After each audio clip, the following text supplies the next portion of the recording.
Assim nós chegamos ao nosso terceiro tópico do nosso estudo sobre Apocalipse, capítulo 2, versículo 1 ao versículo 7, a carta à igreja em Éfeso.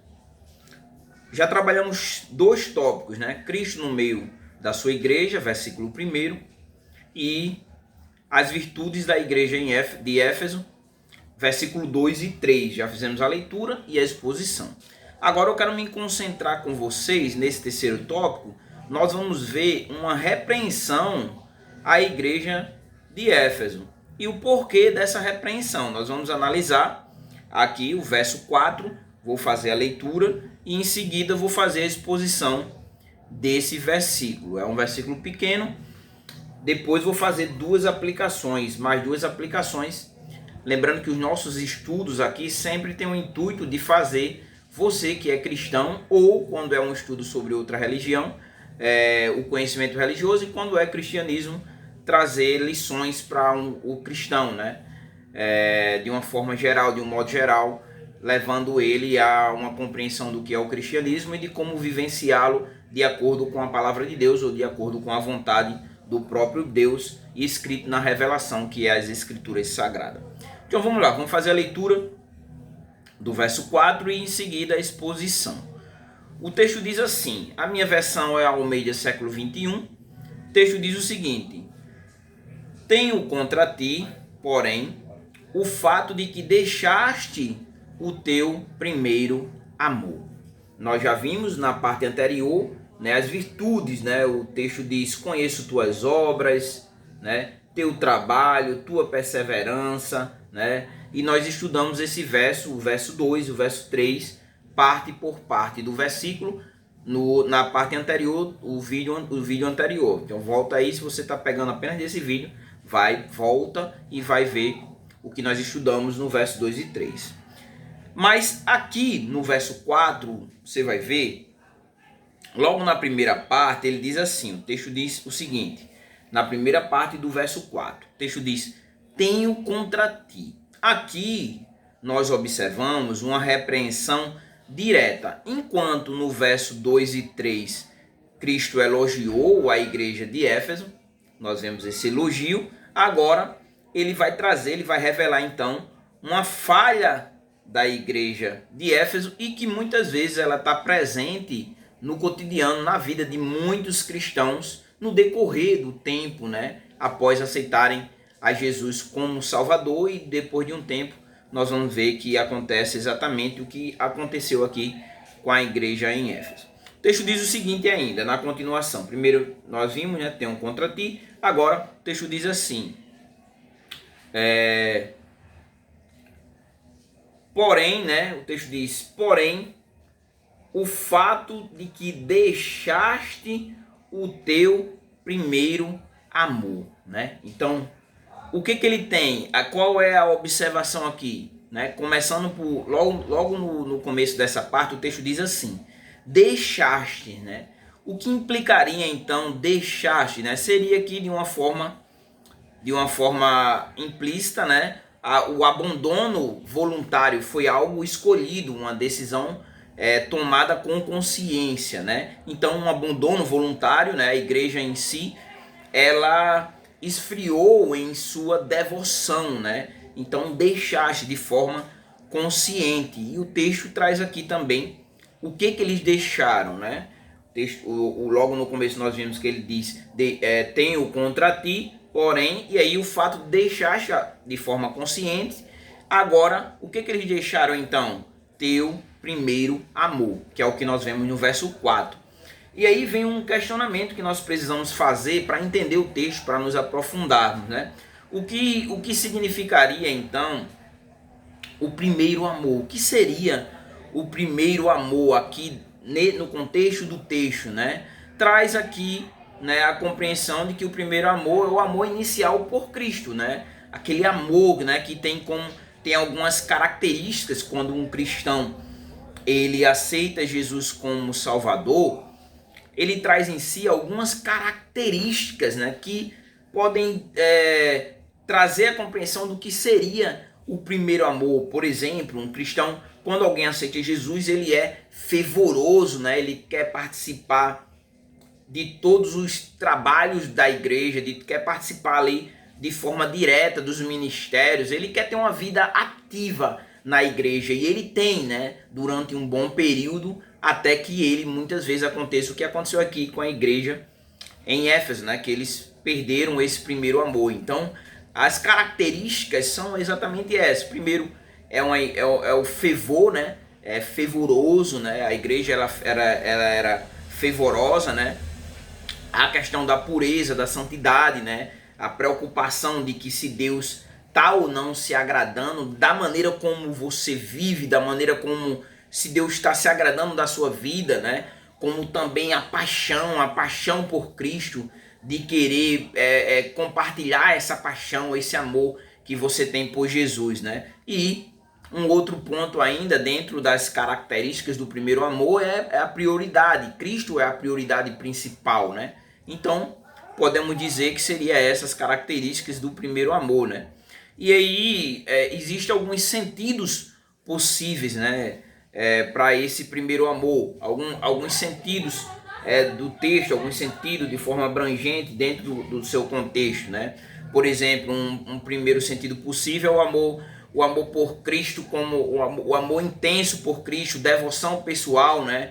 E íntima, que nesse caso aí motiva toda a existência do cristão da maneira como ele age. Então, um amor intenso por Cristo, né?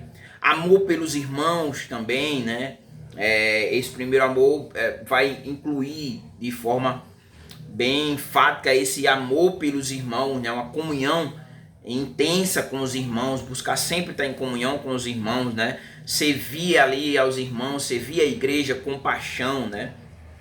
Como também amor pela missão, né? Um desejo de propagar o evangelho, o desejo de compartilhar aquilo que aconteceu com a vida dele, né? Cotidianamente, em todos os ambientes do qual o cristão possa estar inserido. Então, um entusiasmo evangelístico e sacrificial, né? Então, seria basicamente isso que o texto aqui, né? Esse tópico que é a repreensão à igreja de Éfeso, né? Versículo 4, nos traz de informações, de compreensão com relação a essa parte do texto. Entendendo isso, tendo entendido isso, agora vamos trazer para nossas vidas e promover um diálogo, né? Um diálogo prático, né? Para conosco, para comigo, para com você, para com toda a igreja ou onde quer que o nosso estudo chegue, né? E aí, a primeira aplicação que nós precisamos extrair aqui do versículo 4, né, do texto de Apocalipse capítulo 2, versículo 4, é que nós precisamos avaliar, né, o primeiro amor, o nosso amor, né, ou poderíamos de forma direta dizer assim, avalie o seu amor por Cristo.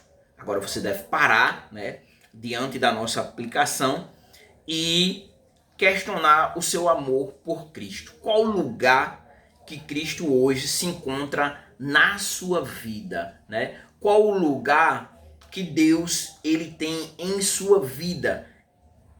Se você fosse classificar todas a sua vida de uma forma bem abrangente, o seu dia a dia, em que momento Cristo ele se encontra na sua vida, nas suas prioridades, né? E aí aqui eu quero trazer também 3 pontos aqui, né? E os pontos seriam o seguinte, né? Em cima dessa temática, dessa aplicação, quais os sinais de que o primeiro amor foi deixado? Como avaliar então na sua vida sinais de que o amor por Cristo, o primeiro amor, ele foi deixado de lado? Ele está se perdendo, poderíamos dizer assim, esse amor. E aqui eu quero trazer 3 pontos. O primeiro ponto, uma rotina sem paixão, né? Então, fazer as coisas, mas nesse caso, sem alegria, sem fervor, somente uma rotina mesmo, fazer por rotina, mas no entanto, não ter paixão. Inclusive, um texto bem interessante é o de Isaías, no capítulo 29, o versículo 13, que ele diz assim: Este povo se aproxima de mim com a sua boca, mas o seu coração está longe de mim. Que é exatamente dentro do nosso entendimento de que uma rotina sem paixão, né? Apenas fazer por fazer. Um outro ponto também é a falta de amor, né? Falta de amor para com os irmãos. Outro ponto, né? Falta de tempo com Deus.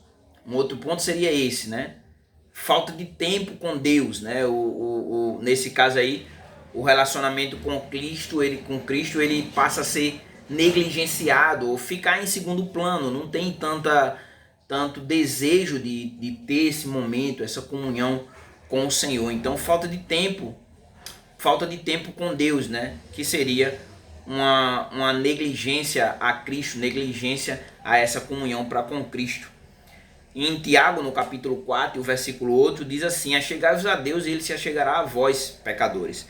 Limpai as mãos, e vós que sois vacilante, purificai vosso coração, né? Então, chegai-vos a Deus, limpai as mãos, purificai o vosso coração, né? Então, nós precisamos ter tempo para com Deus, buscar a Deus, se achegar a Deus, né? Se aproximar de Deus, que Deus possa ser a prioridade de nossas vidas, que Deus possa estar em primeiro lugar no nosso tempo, né? E ainda o terceiro ponto, né? Poderia ser o quarto, mas vamos dizer que é o terceiro, além da falta de amor para com os irmãos, né? Mas vamos deixar como terceiro: indiferença à presença de Deus. Então o que isso significa? O que significa que você, por ter perdido o primeiro amor, ser indiferente à presença de Cristo? E aí eu levo para dentro da ritualística do cristianismo, da vivência ritual dentro da congregação, da igreja, né? Cultos mecânicos, né? Poderia ser um exemplo, né? Essa indiferença, tá lá, mas tá por tá, né? Ou mesmo vivenciar os ritos por obrigação e não por devoção, né? O texto de Apocalipse, no capítulo 3, o versículo 20, diz assim: eis que estou à porta e bato, né? Então, você vê que Deus, ele quer ter essa intimidade, essa comunhão, né? Mas a perca do primeiro amor conduz o cristão a ser indiferente, né? A viver de forma indiferente ao próprio Deus, ao próprio Cristo, ao próprio Senhor, negligenciar a presença do Espírito Santo na vida do crente. Então, primeira aplicação: avalie o seu amor por Cristo. Como é que está o seu amor por Jesus? Qual a prioridade de Jesus na sua vida? Qual é a sua dedicação para com Cristo? O que Cristo representa para a sua vida? E aí você analisando, e vamos dizer que você identificou que você tem deixado a desejar com relação ao reino de Deus, com relação à obra de Deus, com relação ao Senhor Jesus. Se você está um pouco distante ou o seu amor não é como no princípio. E aí nós chegamos à nossa segunda aplicação. Primeira aplicação: avalie o seu amor por Cristo. Agora a nossa segunda aplicação, em torno disso: o primeiro amor, ele pode ser restaurado, né? E aí vem a questão: qual é o caminho então para restaurar o primeiro amor? Como eu então restauro o primeiro amor que eu sentia por Cristo em minha vida? E aí o primeiro ponto é que você deve refletir sobre o início na fé. Como foi o seu início na fé, né? Como era a sua vida? Porque o texto diz assim, que vai ser o próximo verso que a gente vai estudar, né? Lembra-te, pois, de onde caíste, e arrepende-te e pratica as primeiras obras. Então, uma reflexão para que você reflita sobre o seu início na fé. Como era o seu início na fé? É um ponto para que você possa restaurar o primeiro amor. É refletindo sobre como era a sua vida assim que você aceitou a Cristo como Salvador. Como era a sua vivência para com Cristo.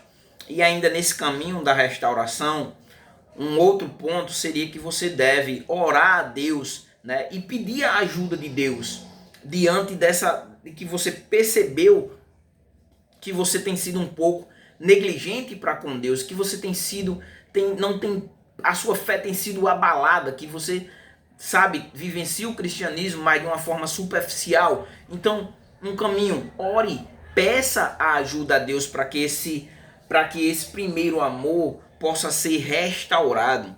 Se você for para o Evangelho de Mateus, no capítulo 7, o versículo 7 e 8, diz assim: pedi, dá-se-vos-á, buscai e acharei, batei e abre-se-vos-á, pois todo aquele que pede, recebe, a quem busca, acha, e a quem bate, abre-se-lhe-á. Então, ore a Deus, peça a ajuda de Deus. Um terceiro ponto no caminho da restauração, né, do primeiro amor, que ele pode ser restaurado, é leia a Bíblia. O que distancia o homem de Deus? O conhecimento que ele tem de Deus e a intimidade que ele tem para com Deus, já que existe um relacionamento. Deus é transcendente, no entanto, Deus é imanente. Ele se relaciona com o cristão de uma forma pessoal. Nós vemos isso desde o Jardim do Éden até o progresso da revelação das Escrituras Sagradas. Todo o seu progresso nos mostra que Deus ele tem uma intimidade para com o homem. Ele procura se relacionar para com o homem. Ele trouxe para conduzir o povo profetas que trazem as mensagens de Deus, sacerdotes que faziam a intermediação entre o homem e Deus. Cristo hoje é o sumo sacerdote, né? Mas Deus nos deu pastores, mestres, doutores para conduzir a igreja, para levar o cristão a ter essa intimidade. Mas o ponto principal que todos têm hoje é a própria voz de Deus em suas mãos, de uma forma escrita, que é as Escrituras Sagradas. Então você precisa fazer a leitura das Escrituras. O salmista, no Salmo 119, versículo 105, ele nos diz o seguinte: lâmpada para os meus pés é a tua palavra e luz para o meu caminho. Então, a palavra de Deus ela é lâmpada, né, clareia, né, nos traz luz, e também é luz que clareia o caminho do qual nós devemos seguir, né? Então, veja a importância das Escrituras no caminho da renovação do primeiro amor, né? Ou da restauração, né? A restauração desse primeiro amor. O quarto ponto no caminho para que você possa restaurar o primeiro amor é que você deve renovar a sua comunhão com a igreja, né? E infelizmente nos dias atuais, principalmente com as variações de congregações e muitas vezes os objetivos de cada congregações, das igrejas, né? Muitas vezes tem gerado um grupo do qual é denominado de desigrejados, né? E muitas pessoas têm perdido então essa comunhão com a igreja, se afastado, né?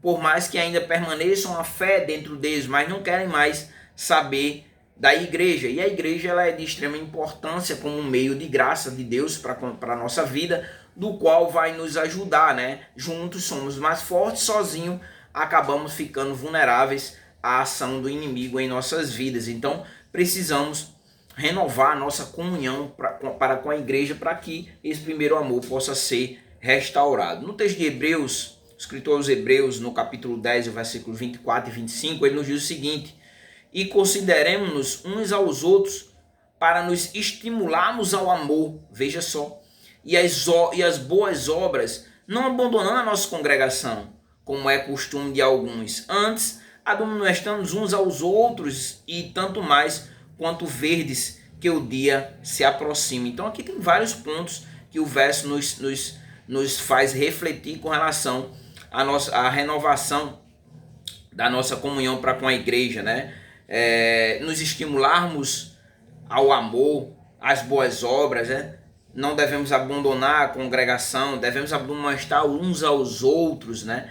Então veja que você não consegue fazer isso como desigrejado ou vivenciando um cristianismo distante da igreja, que é o corpo de Cristo formado por vários membros. Logo, se você está distante da igreja, você é um membro amputado. E aí um outro ponto para que você restaure o primeiro amor para com Cristo é confessando os seus pecados e pedindo perdão a Deus, né? O texto de 1 João, no capítulo 1 e no verso 9, diz assim: se confessarmos os nossos pecados, Ele é fiel e justo para nos perdoar os pecados e nos purificar de toda injustiça. Então, é o caminho do perdão, né? É o caminho de levarmos as nossas ofensas para com Deus a Ele, apresentar-lhe, clamando por perdão, por misericórdia, e Ele vai nos conceder, né? Como o texto diz aqui, se confessarmos os nossos pecados, confessar aquilo que nós praticamos que vai contra a lei de Deus, ou quando erramos o alvo, né? E Ele é justo e fiel para nos perdoar. Então Ele nos perdoa, restaurando assim esse primeiro amor, né? E nos purifica, quer dizer, nos torna novamente puros, né? De toda injustiça, sendo que Cristo, os méritos de Cristo já são aplicados à vida do cristão, tornando-o justo para com Deus, né? Logo, Romanos 8:1 diz: nenhuma condenação há para os que estão em Cristo Jesus. E aí nós chegamos ao nosso último ponto para finalizarmos as nossas duas aplicações e a exposição do versículo 4 de Apocalipse, capítulo 2. E o sexto ponto é o seguinte: sirva aos outros. Sirva aos outros. Isso leva à restauração do primeiro amor. Servir, né? Entender que nós estamos aqui como arautos de Deus, como representantes de Cristo, pequenos cristos na terra, para o representar, para levar a sua mensagem, para propagar o seu amor, né? Então, o sexto e último ponto é: sirva aos outros. Logo, Mateus, o evangelista Mateus, no capítulo 25 e o verso 40, diz assim: e o rei lhe responderá: em verdade vos digo que quando fizeste a um destes meus irmãos mais pequeninos, a mim o fizeste, né? Então, daí trazendo aqui a ideia do serviço, né? Do amor para com o próximo. E assim nós concluímos o nosso terceiro tópico desta feita, a repreensão à igreja de Éfeso, né? Já com isso nós finalizamos 3 pontos, seguindo para o nosso quarto ponto. Assim nós chegamos à metade do nosso estudo, terceiro tópico, né? E agora faltam mais 3 tópicos para que nós finalizemos o nosso estudo e sigamos desta feita a igreja em Esmirna. Será o nosso próximo estudo, até estudarmos todas as 7 cartas às igrejas, né? Aqui descritas no livro de Apocalipse, né? Assim nós finalizamos, né? 2 aplicações: avalie o seu amor por Cristo e o primeiro amor pode ser restaurado, né? Compartilhe esse vídeo, deixa o seu comentário. Se você não é inscrito no canal, se inscreva no canal. Se você não nos segue, passa a nos seguir aqui, YouTube, Instagram, né? Passa a nos seguir. E é isso. Dá o play e vamos à sequência do nosso estudo, né? Quarto tópico.